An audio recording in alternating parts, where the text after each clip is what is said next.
এক রাতে মক্কার এক তীব্র মরুঝড়ের মধ্যে মূর্তিপূজক কুরাইশ বংশের এক বৃদ্ধ ও রুগ্ন উটপালক কাঁপতে কাঁপতে নিজের তাঁবুতে বসেছিল। তার নাম ছিল আসেম। মরুভূমির হিংস্র দস্যুদের ভয়ে এবং তীব্র ঠান্ডায় সে একা একা মৃত্যুর প্রহর গুনছিল। তার জীবনের সব সঞ্চয়, তার উটের দল, অন্য এক গোত্র জোরপূর্বক কেড়ে নিয়েছিল। আরবের তৎকালীন নিয়ম অনুযায়ী দুর্বল মানুষের পাশে দাঁড়ানোর কেউ ছিল না। হঠাৎ তাঁবুর পর্দা সরিয়ে এক ব্যক্তি ভেতরে প্রবেশ করলেন।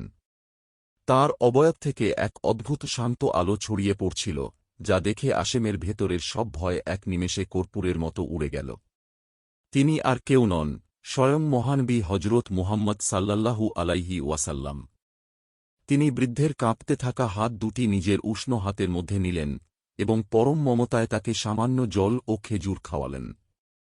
আসেম অশ্রুভেজা চোখে বলল, হে আল আমিন, আমি জানি আপনি আল্লাহর রাসূল, কিন্তু আমার সব শেষ হয়ে গেছে। দস্যুরা আমার উটগুলো কেড়ে নিয়েছে। এই আরবে শক্তিহীনদের কোনো বিচার নেই।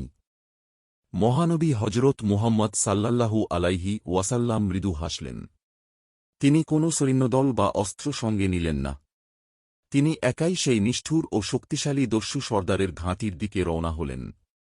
মক্কার কাফেররা দূর থেকে দেখে হাসছিল, তারা ভাবছিল আজ হয়তো আল্লাহর রাসূল চরম বিপদে পড়বেন। যখন আল্লাহর রাসূল দস্যু সর্দারের সামনে গিয়ে দাঁড়ালেন এবং শান্ত কণ্ঠে বললেন, এই বৃদ্ধের উটগুলো ফিরিয়ে দাও, কারণ জুলুমের পরিণতি কখনো ভালো হয় না।